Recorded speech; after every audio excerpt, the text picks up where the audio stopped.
We are back, man, with another episode of Uncalled for, man. If you've been tuned in with us, this is our NFL divisional breakdown, man. We've been doing week in and week out.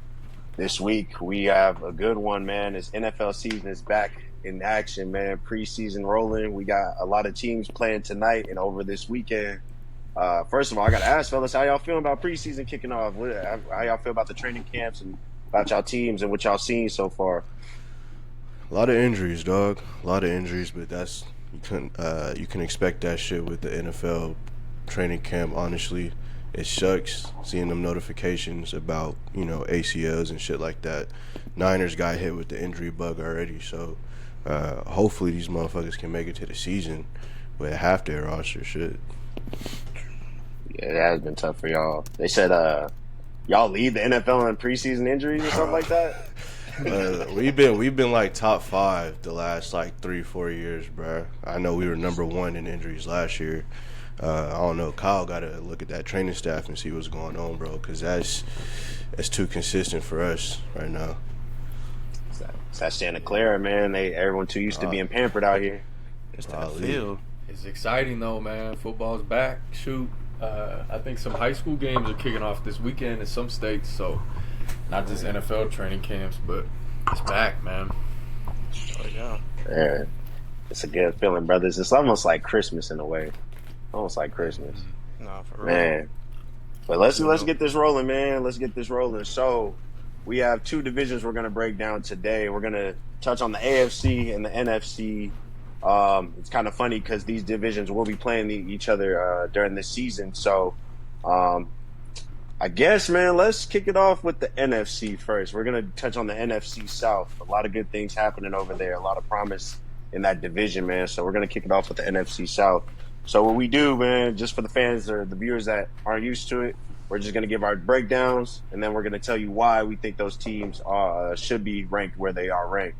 So who wants to take it away? Who wants to take it away, man? Pop it off, man. I'm gonna just start from the top and go work my way to the bottom. Hold on. I'll break it down. We're gonna do one team together, so not everybody is. You know what I'm saying? Oh, okay. All right. Yeah. I could go ahead and get that off, man. So we got the NFC South, as Miles talked about last year. Let's see. I think one team out of that division made the playoffs. The Tampa Bay Buccaneers. Everybody below that under 500. So we'll start with the team that finished last or tied for last year, the New Orleans Saints. So Zach, since you was getting ready to kick us off, how you got them finishing this year? Man, honestly, I think them boys trash. We being honest. I think they're really going to struggle this year. I don't see them getting over 7 wins. To be honest, I think that's very generous if we're being real. Yeah, I think they might really end up with 3 to 4, if at most. Honestly, there's not much to be excited about. I think just they've made some stupid decisions in the offseason. They didn't pick the best choices in the draft, so I'm not very high on them. I think I'll give them 5 wins just to be generous here. Okay. Anybody else got the Saints higher than 4th in this division going into this year? No. No. They showed that in the draft. Bro. They're not. I mean, just Alvin Kamara is kind of on the back end of his career. Chris Olave is obviously really good. I love Chris Olave. But you got Tyler Show at quarterback. You can only do so much with him. I'll be honest, man. It happens every year now. I have zero clue how he shot up draft boards and was drafted as high as he was drafted. I don't know. I just don't see it. I love Kellen Moore, their new head coach. I got a lot of respect for him. Obviously won a Super Bowl last year with the Eagles, so I do think that it's going to be promising at some point for the Saints. This is a major rebuild. I mean, this is as big of a rebuild as you can get in the NFL. So we'll see how it looks, but yeah, they're going to be awful this year. For sure. I know we talked about the coach situation with the quarterbacks and how we kind of got on that. They're probably a close second in terms of just like quarterbacks 1 through 3 on our roster, where it's just like there's really no direction. You got Tyler Shuck, Spencer Rattler, and I don't even know who the third guy is. He played a little Jake Heiner, I think, from Fresno State. So it's just like, I don't really know what they're doing. They had Shador right there. Not saying Shador could have took them to the promised land, but I think he would have been a lot. You kind of feel a little better going into the season at least. So yeah, that's what I put in my notes. No QB, no thanks, dog, because it's just like, I don't know. It's just not much going on. Does anybody want to add on to the Saints' misery while we're here, or are we ready to just kind of move on? I just got one thing to say, man. Yeah, I was trying to make my notes about the Saints, and you know what? I didn't come up with anything, and I just wrote God. Because they need divine intervention to save that team, bro. It is bad from the top all the way to the bottom. Kellen Moore is like the bright spot, offensive genius that they have head coach, but no quarterback situation. Johnny already spoke on it. No need to talk about it anymore. Chris Olave, I love him, but he needs an out, man, because that team is not good for him. Just overall, it's a bad look for the team, man. It's just tank. Try to get your hometown son, native son, and Arch Manning. You know what I mean? He's from. Wait, Arch not coming out? Wait, what? His grandpa just said Arch is staying until 2027. Yeah, 2 years. So yeah. I was gonna say that, like, if they had any shot, if they thought they had any shot of getting Arch, bro, that's out the window. At least for now, we'll see. But grandpa shut that down, bro. Archie Ball Manning shut that shit all the way down. So yeah, he said, "I'm tired, Grandpa." Hey, that's too damn bad. Keep digging. Hey, on me. Yeah.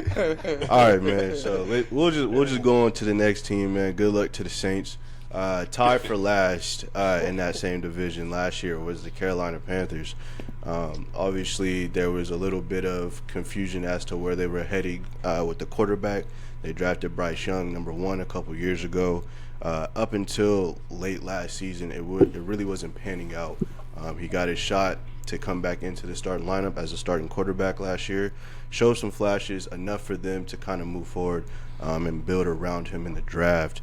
So I'll start with you, Johnny. Where you got the Panthers finishing this year? This is where it gets interesting to me. Obviously, Bryce Young played really well at the end of last season. I just really do think we need to see a full, consistent year from him before I can kind of jump on the bandwagon. So I do have them finishing third, right above the Saints. But here's some things that I do think are very exciting about them. I do love their receiving core. Ted McMillan, their first-round pick this year. I'm excited to see what he could do. And then I think Xavier Legette is going to be exciting as well. I love the running backs. Chuba Hubbard, Trevor Etienne, and then they have Rico Dowdle as well, who rushed for 1,000 yards last year with Dallas. So they have 3 really good running backs. If they can get Bryce to kind of utilize his mobility as well, you could kind of see like a Jaden Daniels type impact from him this year.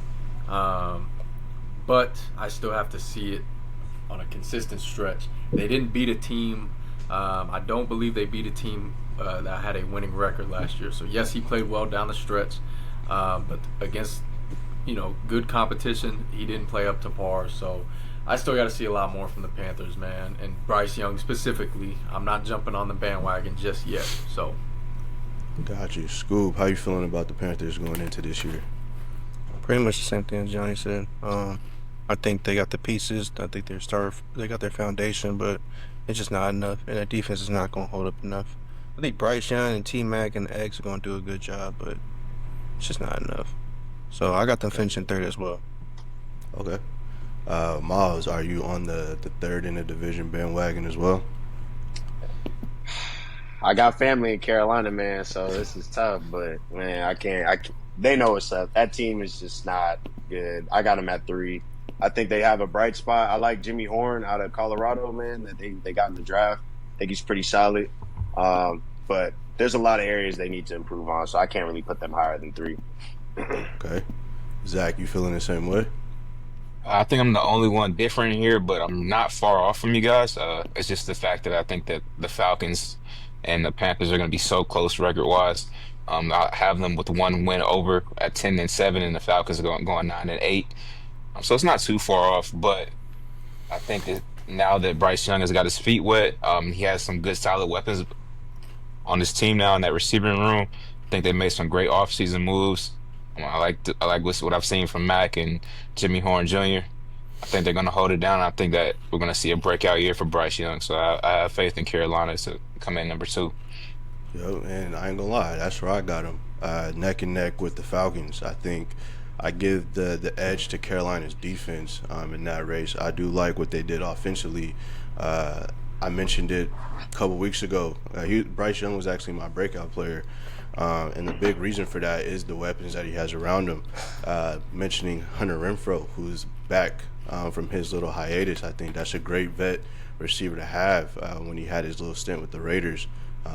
Many would say he was unguardable in the slot. He has a unique route tree there, which I think will benefit Bryce in those third and short or third and medium situations. And he also still has Adam Thielen, who could do the exact same thing. And now you draft Ted McMillan, who I don't know if you guys seen any of his film from camp, but he pretty much is mossing any dude necessary.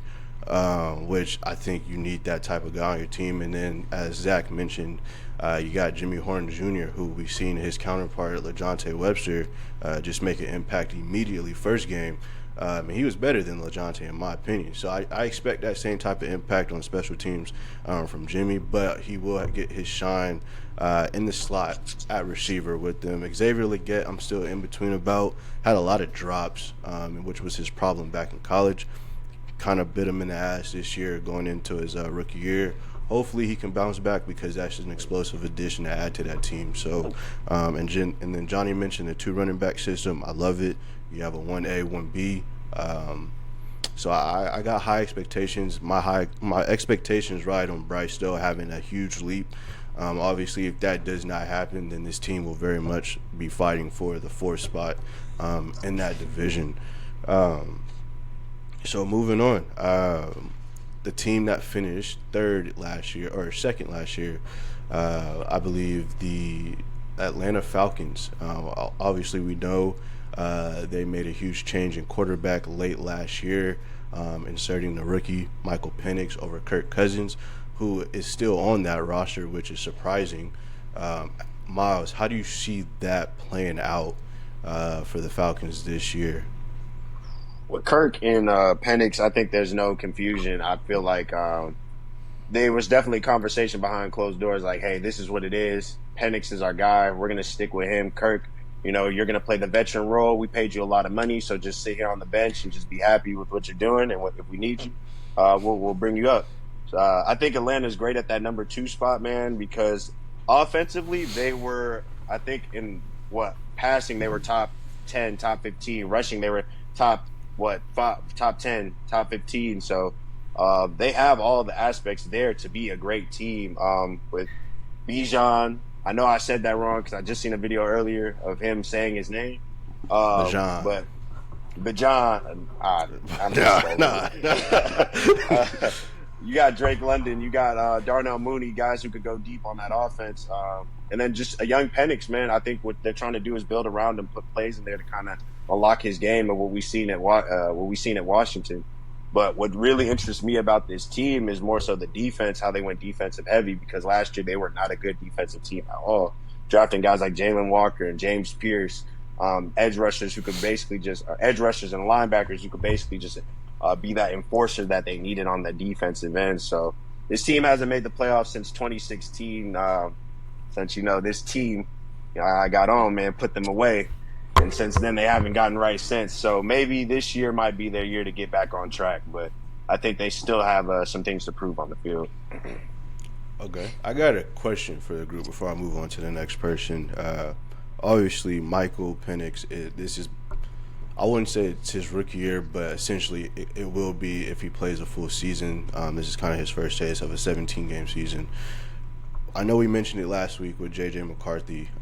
He's kind of in the same boat. Like, if Penix struggles at any point this year, do you see them going back to Kirk at any point, or do they just ride the wave even if it's looking like a dumpster fire for Michael Pennix? How do y'all see that playing out?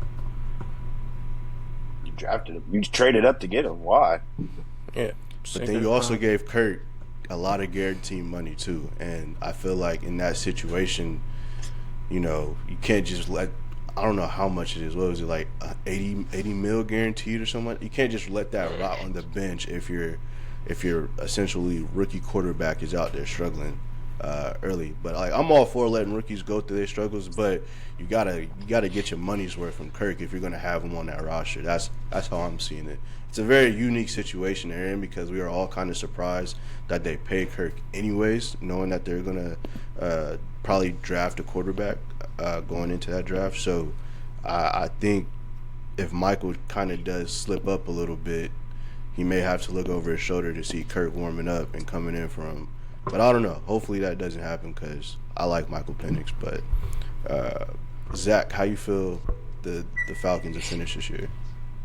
I got them slotted at third. I think that that's one of their best seasons that they've had in a while. But like I said, they were really neck and neck with me with Carolina.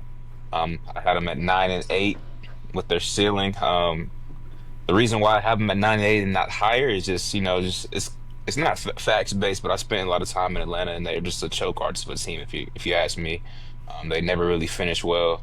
They do think they had one of the best off seasons. They made a lot of great pickups in terms of defensive line. And just overall a good offseason. They had some good pickups and good roster changes, but I don't think that organization is really ready to move the needle yet. So I got him at 9-8. I think Michael Pennix will have a good year. I think he's going to lock his spot in as a franchise quarterback, but I don't think that team is quite ready yet. Okay. Scoob and Johnny, y'all got anything? Because I think y'all had Carolina third, so I'm assuming y'all may, unless I'm wrong, y'all got Falcons going second. I got them going number one. Number one. Ooh. Okay. Explain that. I'm putting all my chips in on Michael Pennix. I think Michael Pennix is dope. I think he has the weapons around him offensively. I think Bajan's going to be the focal point of that team, the versatile, almost like a Christian McCaffrey type of, what I'm trying to say here, like an experience or like an asset. Just the same way he brings to the team is the same thing Bajan's going to bring. I think the receiving core is nice. I think Darnell Mooney and Drake London, both of them gonna go crazy. I think Kyle Pitts is a good third option. The defense is a little shaky. You know what I'm saying? I think AJ Terrell is gonna be cool. Jesse Bates will be all right. I think it's just the interior that's the main problem. But like I said, I don't know. I think the offense is so high powered that I can see him taking the division. It ain't gonna be by a landscape. It'll be a game, probably the last game between Tampa and Falcons. But I can see him winning it. Okay. Johnny, you in the same boat, or where you got them finishing?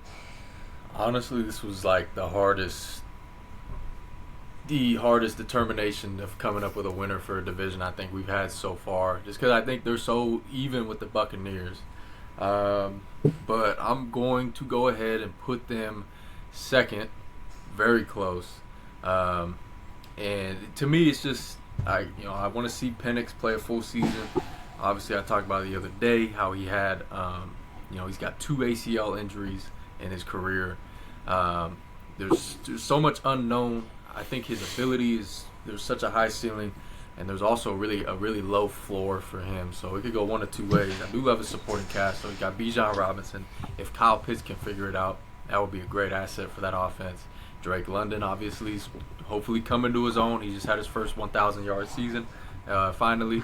And then Darnell Mooney is at number 2. They got Ray McCloud as well. And then I think Miles or Zach talked about it before. They drafted well on the defense. I think their first 4 draft picks this year was on defense. James Pierce. They signed Leonard Floyd, who is one of my favorite pass rushers in the NFL. I think it's probably gonna come down to, I don't know what their schedule looks like, but if they play Tampa Bay towards the end of the season, it'll come down to a game, and whoever wins that game will win the division. So, yep. Got you. I got them finishing third. Kind of like me and Zach were kind of on the same page with them and the Panthers fighting for that second spot. I think it'll be close. But I just got more faith in Bryce Young, just based off how I seen him finish last year. So I do like the Falcons' offensive squad. I like what they have, but I just don't think it'll be enough to overcome what the Panthers have. And so with that being said, I think we can all, outside of school, we got the Tampa Bay Buccaneers, who finished 10-7 last year. They're the best in that division. Not much in terms of changes on the offensive side or defensive side of the ball. I think they had a really solid draft, in my opinion. Anytime you dip into receiver U at Ohio State, man, that's always a good decision. Scoop, since you got them finishing second, kind of give me some more insight, if you can or if you want, on why you don't think they'll repeat as division champs. Just kind of like what you said, they got the same offense, same defense, so kind of like gonna be the same film. Just with the addition of the rookies and all that. So, I just think it's like Johnny said, it's gonna be a close. I'm not saying the Falcons gonna win by a landslide, but I don't know if it's just my faith in Baker Mayfield or it's just their defense, injuries. I don't know. It's just not a for sure thing with Tampa, and yeah. Okay. Miles, you got them finishing first? Yes, sir. I got the Tampa Bay Buccaneers finishing first in this division, man. I think they got the most explosive offense in the division. Baker threw for 69 touchdowns in his last 2 seasons, man, which I find pretty amazing for someone who was very critical of that man when he was on the Browns and trying to figure it out through his journey. So Baker Mayfield is probably the best quarterback in that division right now. So I don't think they're taking a step back. I think they're going to step into a position where they can actually dominate the NFC South. Todd Bowles is a defensive coach. And when you have an offense that's putting up numbers and you have a defensive coach, I think all it takes is a few pieces for that defense to really click and become actually a championship level. So I think they're really special. They're a really special team. Hottest offense in that division, like I said. But they will have a tough schedule. I mean, they got to play the Bills, they got to play the Rams, they got to play the Lions, and they got to play some sleeper teams too that I will address later on the pod. But yeah, I think I got the Bucs, man. Yep. And I lied by saying that they kind of stay the same. They did add a big defensive piece on that D line for sure. Hassan Reddick. Johnny, how do you feel that addition helps? Which was already kind of, I won't say a stacked D-line, but it was a very effective D-line with Vita Vea kind of manning that middle. How do you think that affects their defense, and then what's your overall look of the Tampa Bay Buccaneers going into this year? Hassan Reddick, it's just strange to me just how his whole free agency thing played out last season, and how he pretty much sat out. I don't think he played last year, did he?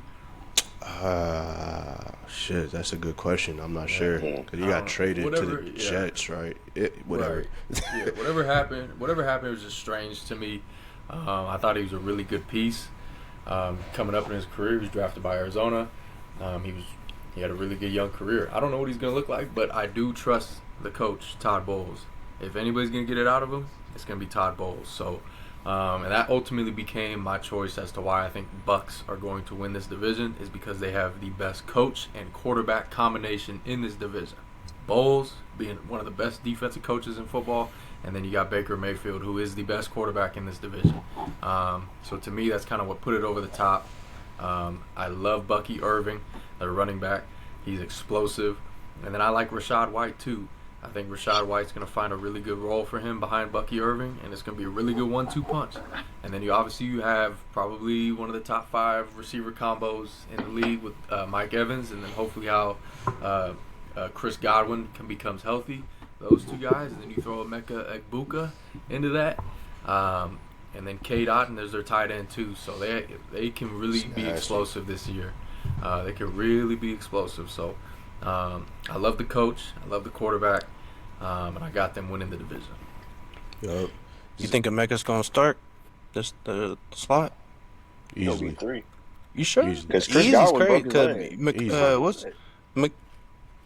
He broke his leg? I thought he was back. Broke his leg, so he'll be back. I don't know if it was. I think Godwin's going to be back. Oh, wait, no. Yeah, that was at the end of the Jeremy season. McMillan, right? Jeremy McMillan's a slot. Yeah, bro. Nah, he got that. That was nice, though. Yeah, he's nice, but he not Emeka Egbuka nice. Like, you don't draft a be first-round 3. receiver and then not start him. I mean, you work his way in slowly. I'm just asking. I don't know. He killing in camp. I seen a couple clips of their camp, their joint practices, and he's killing. I think that's just another weapon for Baker to have, because they will be slinging it this year. I know he almost was near 5,000 yards, high 4,000 for Baker. So yeah, I mean, Zach, you got anything you want to add? I know you got them finishing first, but anything else you want to add before we go on? Not too much, man. I think you guys hit on the majority of the points. Only thing I'll add is, well, you guys hit on the defensive line. I think one player that y'all didn't touch on too much is Yaya Diaby. I think it's how you say his name. I think he's really stepping into elite pass rusher territory. I think that D-line is one of the best in the league. It's like y'all said, it's a great coaching player combo, and I just, I always trust Mike Evans is one of my favorite receivers. I think you can throw it up to him. One of the best receivers to ever play the game. So I think they're very safe at a cool 13 wins on my end. Okay, shout out to Yaya, man. Well, yeah, that's how we kind of see the NFC South ending up. Kind of similar to what it was last year, but a little bit more productive. So we'll see how that plays out.